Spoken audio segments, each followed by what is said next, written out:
ప్రజలలో కాంగ్రెస్ పై వచ్చిన వ్యతిరేకతనే గ్రామాన రాబోయే జెడ్పీటీసీ, ఎంపీటీసీ, సర్పంచ్ ఎలక్షన్లలో బీఆర్ఎస్ పార్టీ విజయ డంకా మోగిస్తుందని మాజీ ఏఎంసీ చైర్మన్ యడ్ల సోమిరెడ్డి ధీమా వ్యక్తం చేశారు. సిద్దిపేట జిల్లా నంగునూరు మండలం తిమ్మాయిపల్లి, కోనాయిపల్లి గ్రామాల్లో మాజీ మంత్రి ఎమ్మెల్యే హరీష్ రావు ఆదేశాలతో నంగునూరు మండల నాయకులు ఆయా గ్రామాల అధ్యక్షులతో జెండా పండుగ కార్యక్రమం చేపట్టారు. ఈ సందర్భంగా పీఎస్సీఎస్ చైర్మన్ కోల రమేష్ గౌడ్ మాట్లాడుతూ కాంగ్రెస్ ప్రభుత్వం ఇచ్చిన హామీలను అమలు పరచడం లేదని మండిపడ్డారు. కోనాయిపల్లి వెంకటేశ్వర స్వామి గురించి తెలంగాణ రాష్ట్రం, తెలంగాణ యావత్ ప్రజలు కూడా జ్ఞాపకం చేసుకునే రోజు ఉండదని అనుకుంటాను.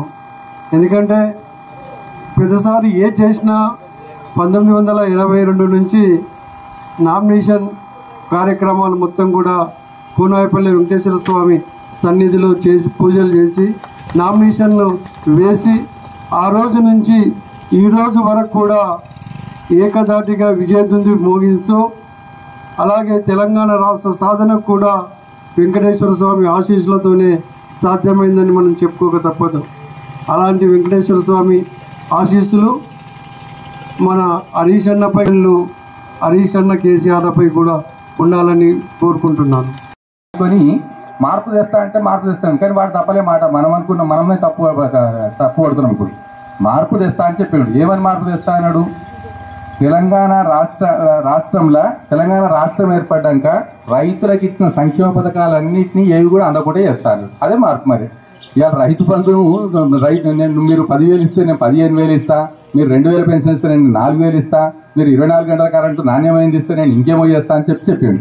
ఇలా కరెంట్ అయితే మనకు తెలిసిపోతుంది. ఇంకొక 15-20 రోజుల లోపల కరెంటు పరిస్థితి పూర్తి స్థాయిలో మళ్ళీ గత తెలుగుదేశం ప్రభుత్వంలో ఏ పరిస్థితి ఉండరో మళ్ళీ బయలుగాడ వండే పరిస్థితి మళ్ళీ తీసుకొచ్చినట్టు. అదే మార్పు. కాబట్టి ఇప్పటికైనా గమనించి మన కేసీఆర్ గారికి, హరీష్ రావు గారు ఎప్పుడు పిలుపునిచ్చిన ఆ పార్టీకి ఇంకా పూర్తి స్థాయిలో మనం బలాన్ని ఇచ్చి రేపు భవిష్యత్తులో మన రాష్ట్రం మన సార్ చేతులకు పగ్గాలు మన చేతులకు వచ్చే విధంగా మనం పూర్తి స్థాయిలో బలాన్ని ఇవ్వాలని చెప్పి ఈ సందర్భంగా మీకు తెలియజేస్తాను. గౌరవనీయులు మాజీ మంత్రివర్యులు హరీష్ అన్న ఆదేశాల మేరకు నంగునూరు మండల బీఆర్ఎస్ పార్టీ పక్షాన గ్రామాన జెండా కార్యక్రమాన్ని పెట్టి ప్రతి గ్రామంలో మా బీఆర్ఎస్ పార్టీ కార్యకర్తలతో ముఖ్య సమావేశం నిర్ణయించుకొని ఆ కార్యక్రమంలో కార్యకర్తలను ఉత్తేజపరుస్తూ మరి గతంలో మనం చేసిన మంచి పనులు, అదేవిధంగా ఈ ప్రభుత్వం చేస్తున్నటువంటి ప్రజా వ్యతిరేకమైనటువంటి పనులను ఎండగడుతూ మరి కార్యకర్తలందరూ కూడా ప్రజలతో మమేకమై మరి గౌరవ ప్రస్తుత ముఖ్యమంత్రి గారు చేసినటువంటి దారుణాలు, దోపిడీలు, దొంగ మాటలు అవన్నిటినీ కార్యకర్తలు కూడా బాగా అర్థం చేసుకొని వారు ఇచ్చిన హామీలను ఏ ఒక్క హామీ కూడా అమలు చేయకపోవడం, ప్రతిదీ అసెంబ్లీ ఎలక్షన్ల ముందు అబద్ధపు మాటలు చెప్పి గద్దెనెక్కిండు. అదేవిధంగా ఎంపీ ఎలక్షన్లో కూడా అన్ని దేవుళ్ళ మీద ఒట్టు పెట్టుకొని నేను రుణమాఫీ చేస్తా, నన్ను నమ్మురు అని ఎంపీ ఎలక్షన్లో 8 సీట్లు కొట్టి ఇవాళ మళ్ళీ స్థానిక సంస్థల ఎలక్షన్లో మళ్ళీ నేను ఏదో ఇస్తా, ఇది చేస్తా, అది చేస్తా అని మోసపూరితంగా ఇవాళ మొన్న జనవరి 26 నాడు హామీలు 4 పథకాలు అమలు చేస్తున్నామని చెప్పి ఏ ఒక్క పథకం కూడా ఇవాళ ప్రజల్లోకి తరిచేయలేదు.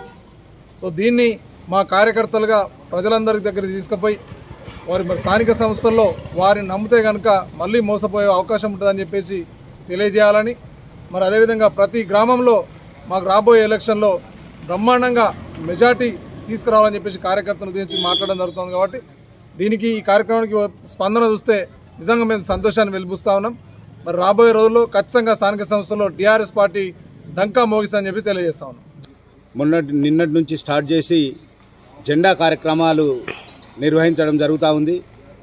ప్రతి కార్యకర్తను కలవాలనే ఉద్దేశంతో కార్యకర్తలందరినీ ఏకం చేసి కాంగ్రెస్ ప్రభుత్వం చేస్తున్నటువంటి మోసాలను, కాంగ్రెస్ ప్రభుత్వం ఇచ్చినటువంటి హామీలను నిలబెట్టుకోలేక ఎప్పటికప్పుడు అబద్ధాలు ఆడుతూ అబద్ధాల మీద రాజ్యమేలుతున్నటువంటి కాంగ్రెస్ను బొందబెట్టడానికి ఈ కాంగ్రెస్ పార్టీ రైతులను మోసం చేసింది, విద్యార్థులను మోసం చేసింది, మహిళలను మోసం చేసింది.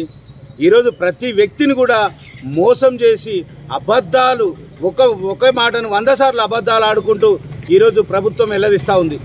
మొన్న 26 తారీఖు నాడు అందరికీ కూడా రైతు బంధు ఇస్తాం, రైతు రుణమాఫీ చేస్తాం. అందరికీ కూడా 4 పథకాలను వాళ్ళు ఏవైతే 6 గ్యారెంటీలు ఇచ్చారో ఆ 6 గ్యారెంటీల్లో భాగంగా 4ని ఈరోజు 26 తారీఖు నాడే అమలు చేసి అందరి ఖాతాల్లో డబ్బులు వేస్తాం. ఏదైతే పనికి ఆహార పథకంలో చేస్తున్నటువంటి కూలీలకు 12,000 రూపాయలు ఇస్తామన్నారు. మహిళలందరికీ కూడా 2,500 రూపాయలు ఇస్తామన్నారు. మరి వృద్ధులకు వితంతువులకు 4,000 రూపాయల పింఛన్ ఇస్తామన్నారు. ఏ ఒక్కటి పూర్తి చేయకుండా మనం కళ్యాణ లక్ష్యంలో 1,16,000 ఇస్తే దాంతోపాటు తులం బంగారం ఇస్తా అన్నారు. అన్నీ కూడా డబుల్ చేసి చెప్పి ప్రజలను మోసం చేసి ఈరోజు ఏ ఒక్క పథకం కూడా ప్రజల్లో ఈరోజు ఏ ఒక్క రైతుకు కానీ ఏ ఒక్క మహిళకు కానీ ఏ ఒక్క విద్యార్థికి కానీ ఎవరికి కూడా అందనటువంటి పరిస్థితి. ప్రజలందరూ కూడా కోపంతో ఉన్నారు. ఈరోజు కాంగ్రెస్ పార్టీ నాయకులు కావచ్చు మరొకసారి గ్రామాల్లోకి వస్తే ఖచ్చితంగా వాళ్ళని నిలదీయడానికి ప్రజలు సిద్ధంగా ఉన్నారని చెప్పి తెలియజేస్తా ఉన్నాం.